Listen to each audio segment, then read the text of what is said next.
In this HubNotes vlog, we're going to talk about Daihatsu and the rather scandalous things that are going on at Daihatsu at the moment. For those not in the know, it's been discovered that Daihatsu has been faking test results, problems with airbags as well, which we'll get to in a moment, using different ones for tests compared to production. And it's got quite serious. They've actually shut down production entirely for the month of January, and I'm not entirely sure how they're going to get themselves out of this mess. But well, it looks almost like this is an issue that's brought to light something that could be quite deep-seated. So they think that there were 88,000 cars that were manufactured last year that were impacted by these tests. So it involves crumple zones and... Sorry, I just had a van pull out in front of us. Oh, We were nice. signalling. Thank you, mate. Nice. So it involves crumple zones and the airbag units. Now, what they said was, as Ian mentioned, is that they used one airbag unit when they were doing the crash tests and then another in manufacture. But this could be a bit more deep-seated. There is a muttering that this could date back as far as 1989 and impact 64 different models. And of course, you've got badge engineering, so this could impact Subaru, Mazda, was it Toyota. Toyota, I think there are obviously Suzuki's Toyota as well. Yeah. Loads of badge engineering is rife in the Japanese car world. Yeah, so it's a shocker of a story, and we own a Charade. we do indeed. And it is a cause for concern. And do we know if it's one of the models affected? Yeah. No, we don't.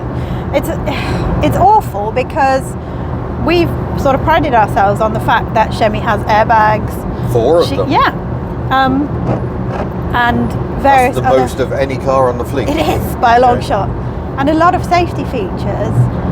It's the car that we want Little Miss Hubnut to learn to drive in for that reason, that it is the safest one on the fleet. Yeah. We told people that we wouldn't let her drive Myrtle because Myrtle has an airbag issue. So in that instance, it's really upsetting and worrying, and we don't know if Chemi is affected. No. However,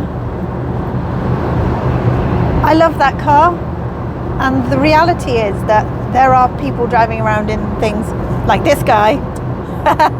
Oh yeah, we're in Bella de Belingo at the moment. This car did so badly in the Euro NCAP tests that they had to completely re-engineer it. So when they did the M59 facelift, the entire front end was completely restructured, so it actually had some structure. Yeah. So I've got one airbag in front of me, you haven't got an airbag No, at all. I haven't. And if we hit something, this thing will fold like a wet paper bag.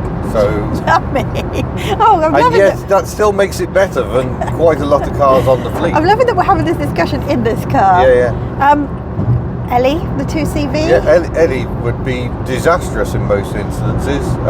Took the Invacar. Even worse. Yeah. So what about Giselle?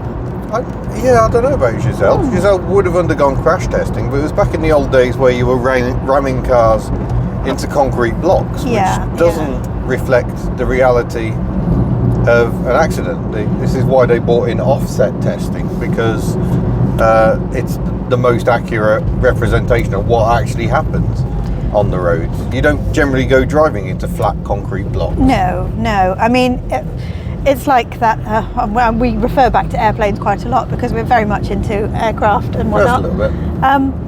It's like when they did that experiment where they crashed the aeroplane. They could only crash it in one way, and only demonstrate one way that would happen.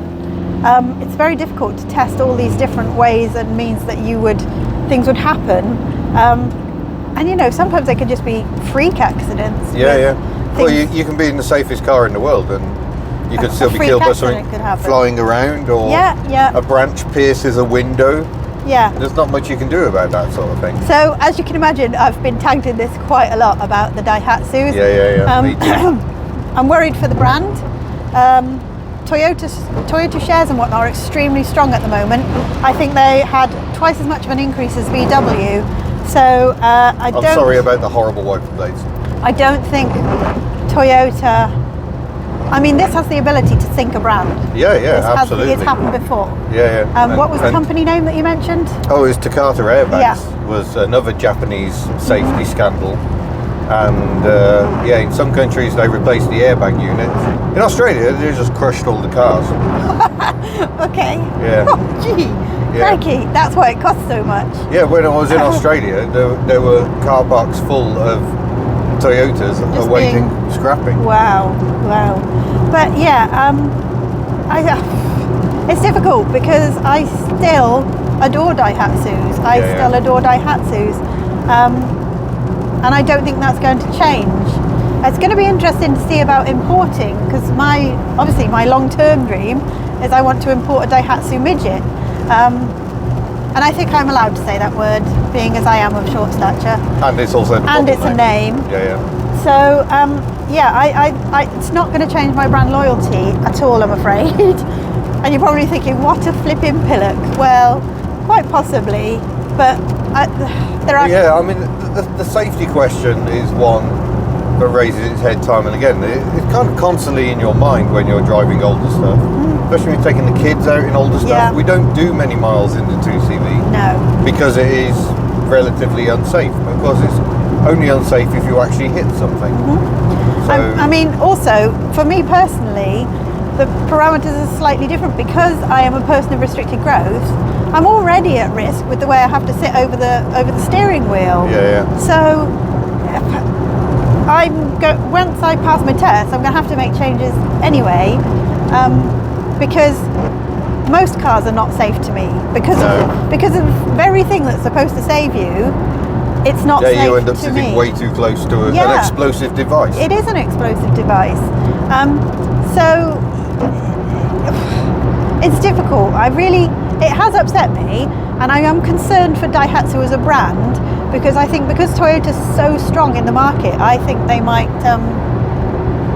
it might just be damaged goods. It might be the end of brand. That'd be a real shame. Already Daihatsu has pretty much withdrawn from most markets.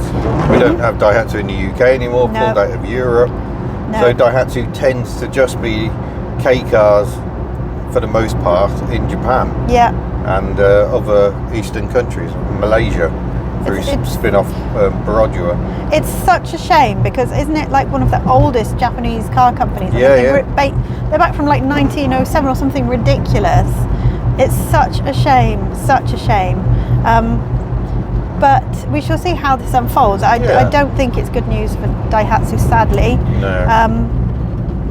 However, Mighty Car Mods did inform us that Malaysia seems to be an absolute hotbed of parts. Yeah, after watching the Mighty Car Mods Christmas special, we want to go to Malaysia. Yeah, we do. Sorry to all you Proton folks, because I know that you'll be like, why are you not looking at Protons? Yeah, but it's maybe we will. Peroduas and the Daihatsus that are of most interest to us. Which, quick aside, there's nippers coming to Rustival. Oh, and they're excellent. Talking about meeting up and exchanging parts and stuff. Brilliant. So cool. Yeah, definitely have a soft spot for the Perodua nipper, or Cancel, as it's called in Malaysia. Cancel. Kancil. For some reason, they decided it needed a better name for Europe. Odd that. But yeah, there we go. Looking forward to our Rustival. We'll have a Rustival after the Rustival. We'll have a Rustival after Rustival. On 9th of March. And then we might be mad enough to organise another one. Yeah. But thank you for watching. It was just a little bit of a chat about Daihatsu. Yeah. In a Berlingo, obviously. Obviously, as you do.